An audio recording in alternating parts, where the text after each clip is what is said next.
Well, good Sunday morning to everybody. I hope you're all having a good day. I'm having a good day, and it's about to get better as we take a look at the Sermon on the Mount, continuing our Bible class that we began on Wednesday night. Thank you so much for tuning in. If you're tuning in for the first time, thank you very much for taking some of your time to join us for Bible study. Well, we are in the Sermon on the Mount. You know, when we started our quarantine back in April, we took a look at the first part of the Sermon on the Mount. We had a series on the Beatitudes. We covered the Beatitudes in the month of April. Now, as we're beginning the month of June, I thought it would be great to go back, pick up the Sermon on the Mount where we left off, and that would be at verse 13. That's what we did on Wednesday as we looked at verse 13 through verse 16. Well, today we're going to take a look at verse 17 through 20.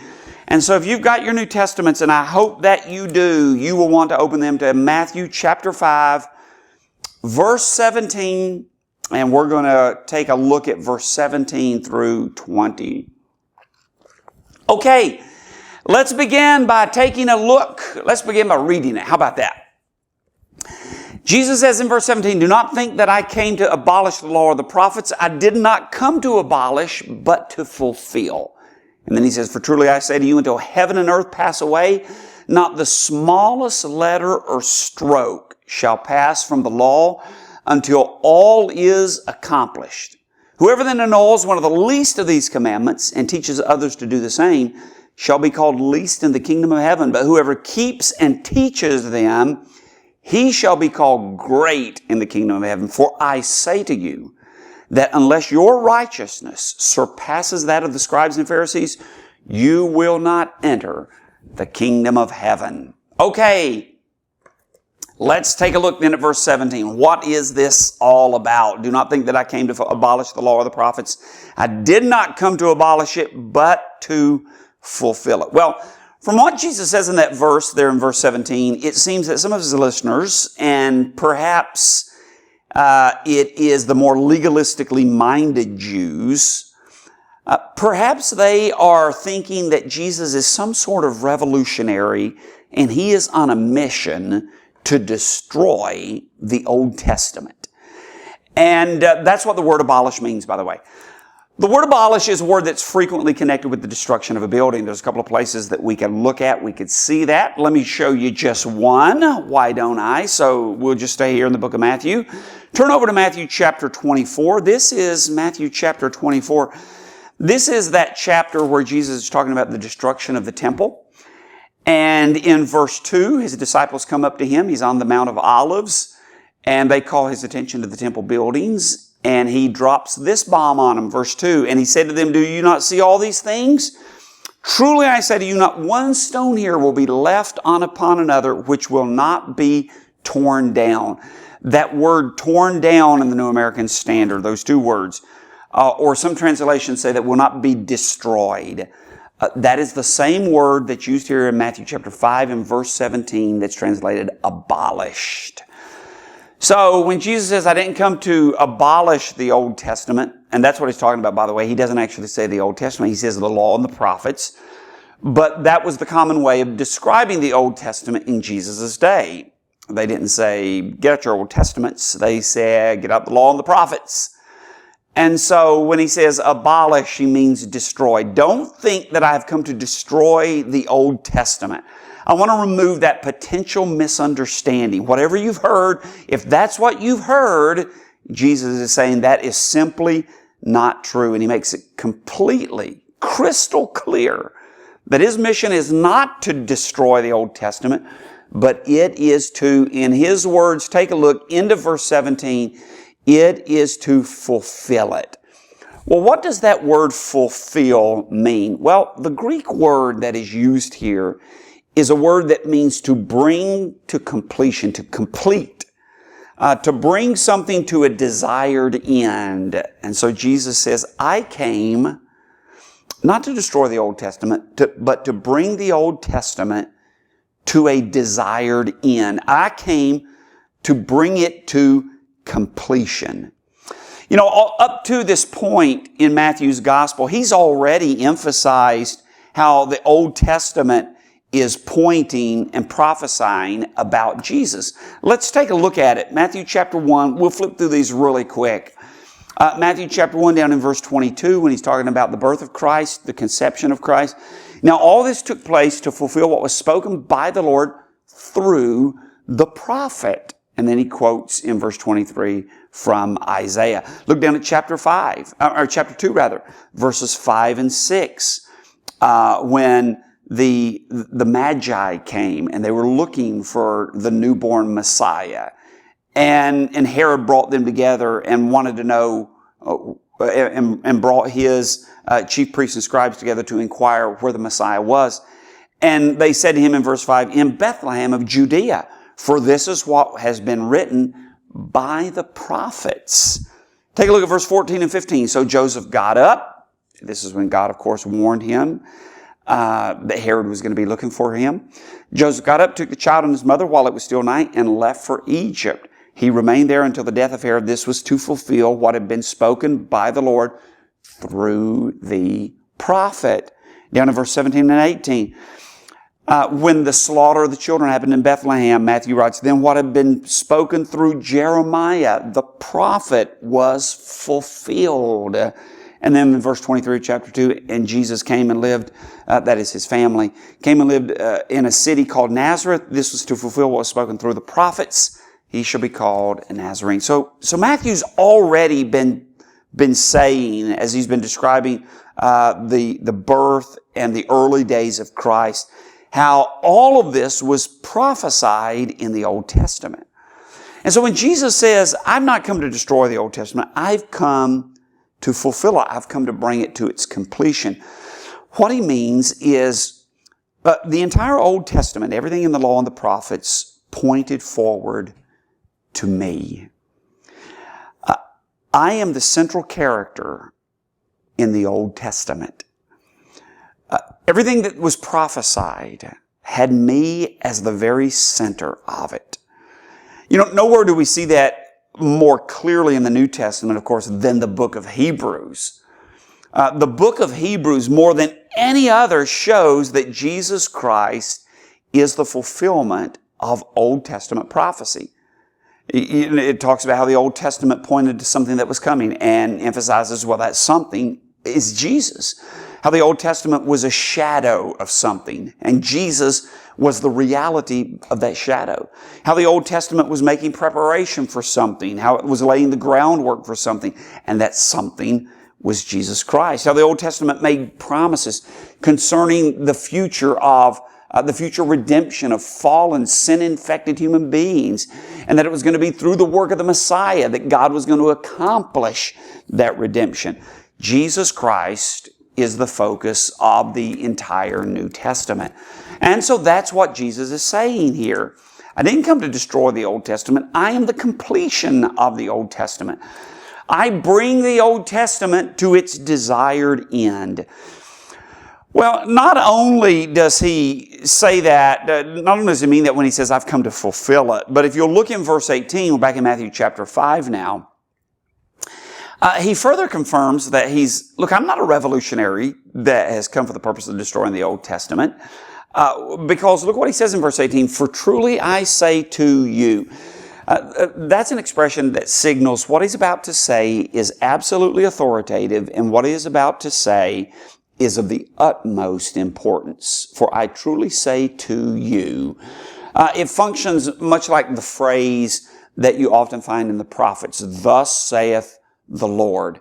Now, look what he truly says to us. It's very important. It is authoritative. He says, for truly I say to you, until heaven and earth shall pass away, not the smallest letter or stroke shall pass from the law until all is accomplished. What is he talking about when he says the smallest letter? If you've got the King James, it says a jot and a tittle will not pass away. Well, what the jot was the smallest letter in the Hebrew alphabet. It's called a yod, and it's a tiny mark. And then as far as a tittle goes, we're not 100% sure what that is. Some have also said that it's the Hebrew letter, another very small Hebrew letter called vav. Others have said it's a stroke of a pen that distinguishes several pair of Hebrew letters. Others say it's more of probably more of an ornamental stroke on Hebrew letters.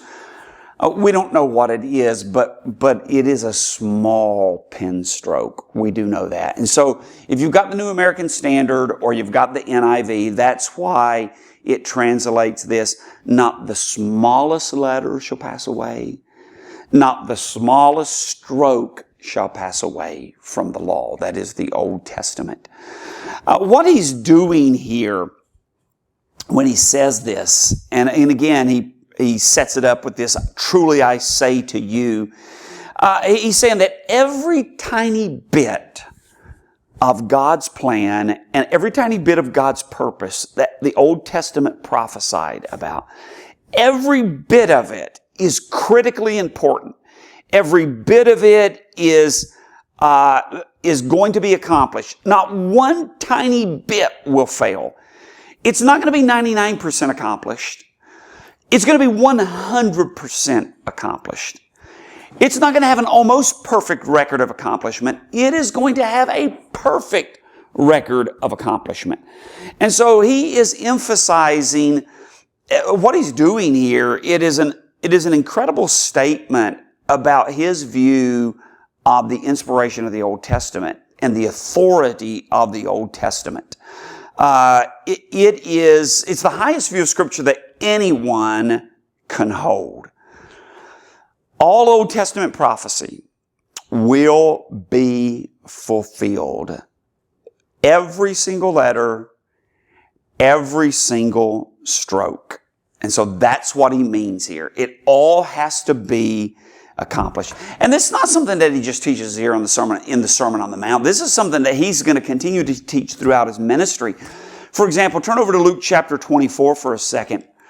Luke chapter 24, a couple of weeks ago we were talking about, in our study of the afterlife, a question was asked about the resurrection body of Christ, and we went to Luke chapter 24, and we talked about Jesus, his appearance to the two men who were walking on the road to Emmaus. And remember what Jesus said? Take a look in verse 25 there.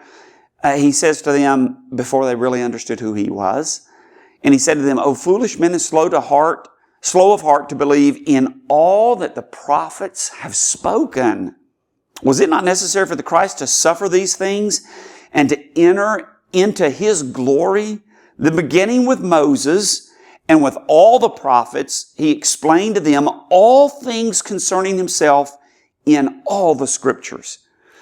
So this is the same thing that he's saying in Matthew chapter 5 and verse 18 when he says, "I truly say to you, not the smallest stroke, not the jot shall not pass away, not the tiniest stroke of a pen, not the smallest letter shall pass away until everything is accomplished." A very, very high view of Scripture. And so just as Jesus didn't come to destroy the Old Testament, his disciples are prohibited from setting aside any of it. You can't excuse any of it. You can't set aside any of it, even the least of those commandments. And look what he says in verse 19, how he follows this high view of the Old Testament up. Look how he follows it up. Verse 19. "Whoever then annuls one of the least of these commandments and teaches others to do the same shall be called least in the kingdom of heaven. But whoever keeps and teaches them, he shall be called great in the kingdom of heaven." Jesus expects his disciples, remember this is all about life in the kingdom. That's what the Sermon on the Mount is all about. He expects all of his disciples to share his view of the Old Testament. He has the highest regard for the Old Testament. He believes every letter of it. He believes every stroke of it. He is committed to faithfully practicing it. He is committed to faithfully teaching it. And he expects his disciples to do the same. But now listen, this is really important for us. How his disciples respond to the Old Testament was affected by Jesus' arrival. Remember verse 17. "I came to fulfill it." Fulfill the Old Testament. I came to complete it. I came to bring it to its desired end. The Old Testament is telling us to focus on Jesus. That's what the Old Testament's saying. So Jesus says, oh, I've not come to destroy the Old Testament. The Old Testament, even the smallest letter, has to be fulfilled. Even the smallest stroke of the pen has to be fulfilled. All of it is from God. And all of it points to me. I am the chief focus. And so, how are His disciples in His kingdom now supposed to respond to the Old Testament? By listening to Jesus, by conforming to Jesus' word. The Old Testament points forward to Jesus and Jesus' teaching, so the Old Testament is properly obeyed when we conform to Jesus' word. Do I obey the Old Testament? I absolutely obey the Old Testament. The Old Testament tells me to obey Christ, and I obey Jesus. So when people say, well, you people don't obey the Old Testament anymore. I do obey the Old Testament. When you understand the purpose of the Old Testament was pointing forward to Jesus Christ. And so the Old Testament is fulfilled in Christ. The Old Testament says focus on Christ. The Old Testament says listen to Christ. And so that's what we're doing. We are listening to Christ. We are focusing to Jesus Christ. And so it is Jesus then who shows His people how to live in God's kingdom. I don't take the details of how God instructed His Old Testament community to live through Moses. I don't take that, and I don't conform my life, the way I worship, the way I relate to God, the way I don't take the way I come into His presence with worship.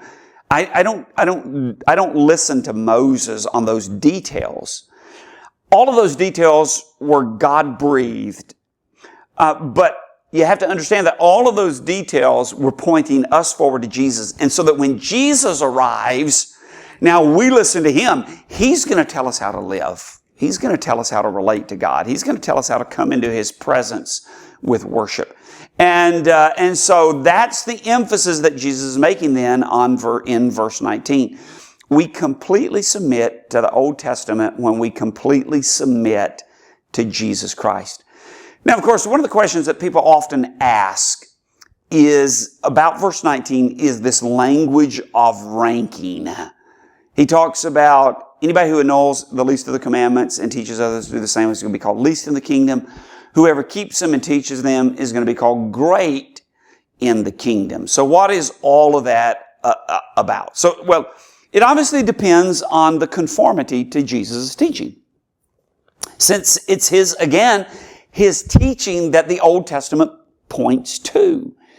And so this rank is determined, if you will, by how passionately we embrace the teachings of Christ and how committed we are to conforming ourselves to that teaching.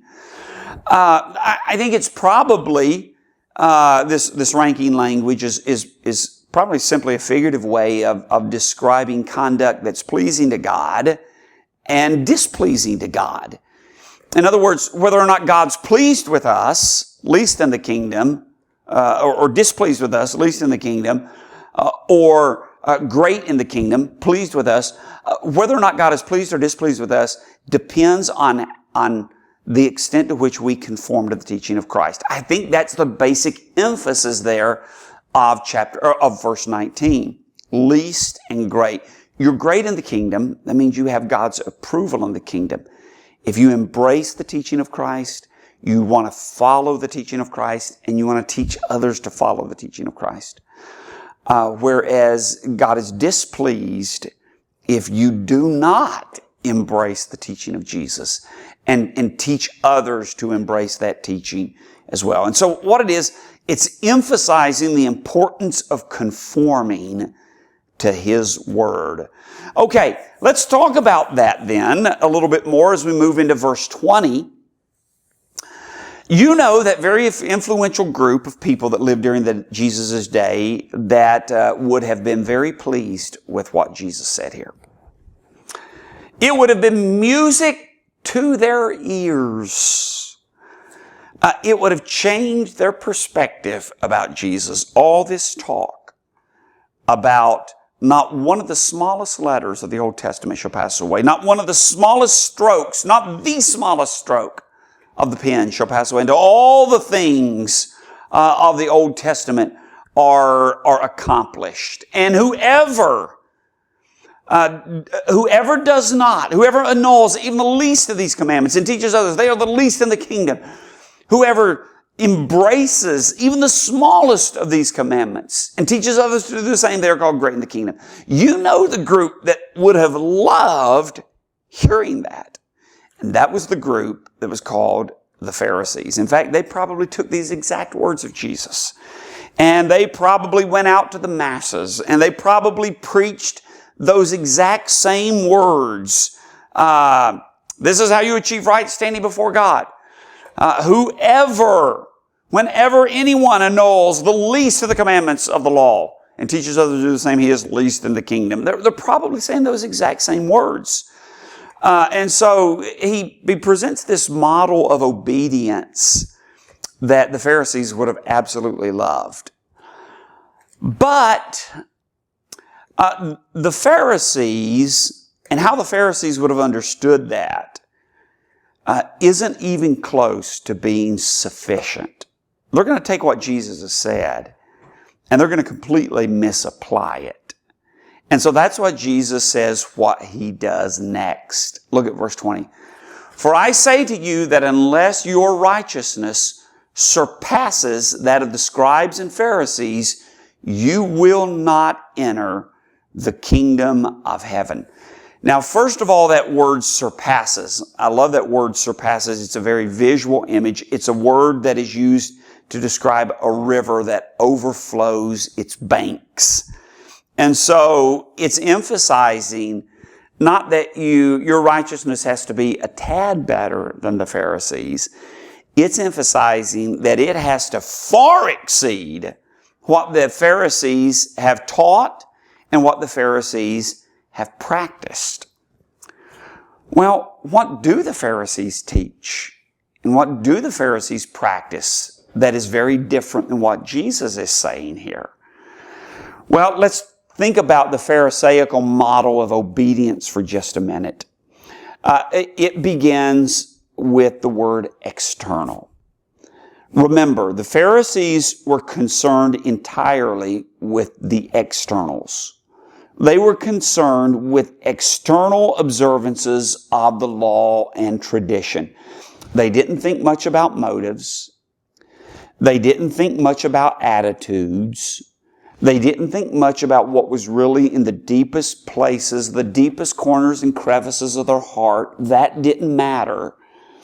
All they cared about was external conformity.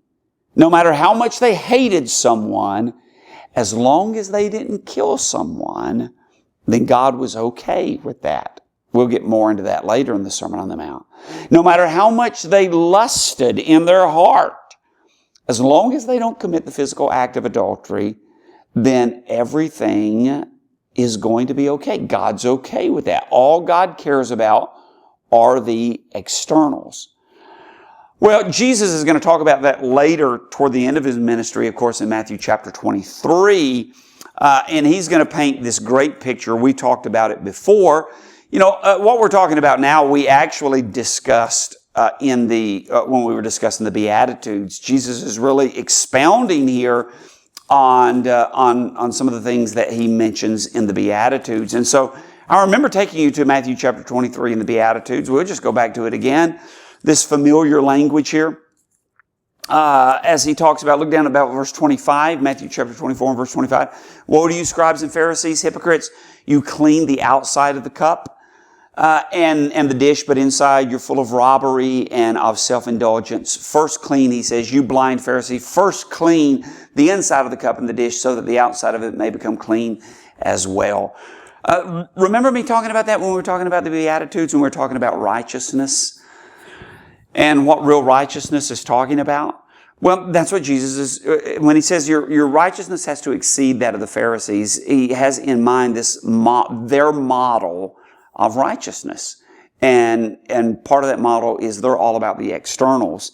And so, again, they didn't care so much about the heart. They were like the cup that was really clean on the outside and looked great. And then when you flipped it over and you looked inside, you were grossed out because it was all filth in there. And he says that's what you are. Out externally, you look great. Inside, in the heart, you're just awful.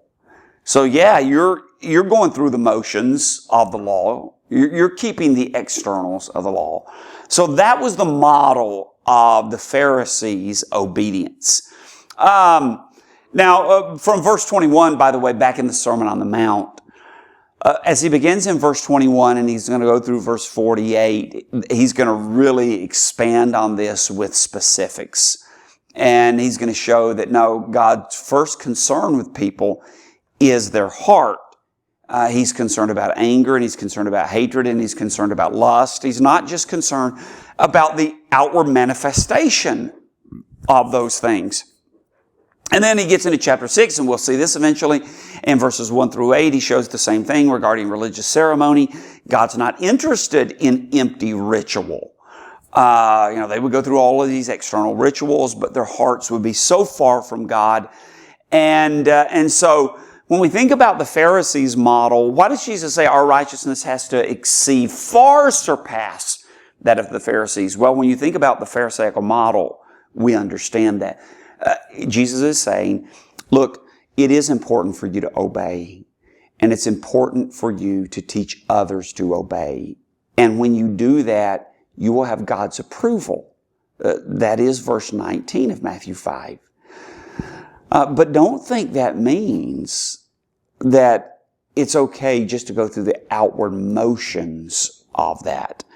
We're going to look at, like I said, a few of these illustrations of Jesus in closer detail in the next couple of classes. Another aspect of the Pharisaical model of obedience is it was very self-centered.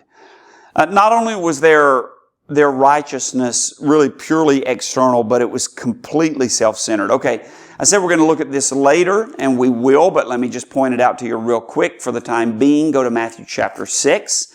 I just mentioned it, but let's take a look at it real quick. Matthew chapter 6, beginning in verse 1, beware of practicing your righteousness before men to be noticed by them.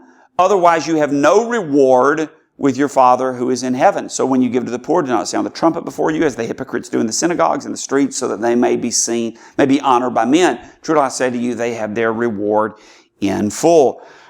It was completely about themselves. As they went through the process of obeying God, as they conformed to God's will that was revealed in the Old Testament, it was done to promote themselves. Their satisfaction came in their obedience. Their satisfaction wasn't that they obeyed God. They didn't find satisfaction so much in that. They found satisfaction in that it brought the approval of people, and it brought commendation of people. That's what they were really after. And so conformity was done really to promote self. And in stark contrast, true subjects of God, and again, this is going to be the emphasis not only on the Sermon on the Mount, but the rest of the New Testament. True subjects of God respond to God because they're broken about their sin. They're mourning over that sinfulness. See, now we're connecting it back with the Beatitudes. First one, blessed are the poor in spirit, those who are broken in spirit. They recognize that they are completely impoverished without God. Blessed are those who mourn. They are aware of their sinfulness. Their sinfulness breaks their heart, and they long for forgiveness. So the Pharisaical model of obedience then is purely external. It's very self-centered. It's really about self-promotion. And number 3, it was partial. When it came to obeying the law of Moses, the Pharisees were very, very selective. Their obedience was very, very fragmented. It was woefully incomplete. And again, you'll see that as well back in Matthew chapter 23. So why don't you flip over there again, Matthew chapter 23, when Jesus is announcing all of these woes on the Pharisees. And this time look at verse 23. He says, woe to you scribes and Pharisees, for you tithe mint and dill and cumin, And now what he's talking about there, they were so committed to the principle of tithing that even as they planted their gardens and all of these plants sprung up, they would count every 10th plant. And they would pull up every 10th plant and it would be an offering to God. They were so committed to that, that they took it to that extent. But it says, Jesus says, but you've neglected the weightier provisions of the law, justice, mercy, and faithfulness. And then he says this at the end of verse 23, but these are the things you should have done without neglecting the others. They were so meticulous in some things, in some of the tiniest things, and yet they completely overlooked some of these major things like treating people justly and with mercy and with faithfulness. And so that's the Pharisaical model of obedience. It was external. It was about self-promotion. And it was very selective. It was partial. So no wonder Jesus says to his kingdom subjects, okay, if you're going to come and be a part of my kingdom, you need to understand something. I'm the fulfillment of Old Testament prophecy. I'm not diminishing the Old Testament. I'm not destroying the Old Testament. If someone tells you that I've come to destroy the Old Testament, they're wrong. I haven't come to destroy it. I am the fulfillment of the Old Testament. The Old Testament was all about setting the foundation for my arrival. The Old Testament was pointing to me, because it's through me that God is planning to accomplish his mission of redemption. So the Old Testament is pointing to me. And not the smallest letter in the Old Testament, not the smallest stroke of the pen is going to pass away until everything's accomplished. Now, you have to completely obey the Old Testament. You have to teach others to do so as well. If you don't do that, if you neglect it, and you teach others to do the same, you're going to be at least in the kingdom. God's not going to be pleased with you. If you do that, however, you're going to be great in the kingdom. Well, how do we obey the Old Testament? Well, remember, it points to me. I'm the fulfillment of it. You listen to me. You obey me. Not like the Pharisees. The Pharisees' model of obedience was external and self-centered and partial. No, if you're going to be a part of the kingdom, you recognize that I'm the fulfillment of everything, and with all of your heart and with all of your soul and with all of your might, you obey me and teach others to do the same. All right. Well, that brings us to the end of this Bible class. And like I said, next week we're going to look at a few of these concrete illustrations of these principles of wholehearted commitment to the Word of Christ. Until then, thanks for tuning in. And Lord willing, I'll see you very soon.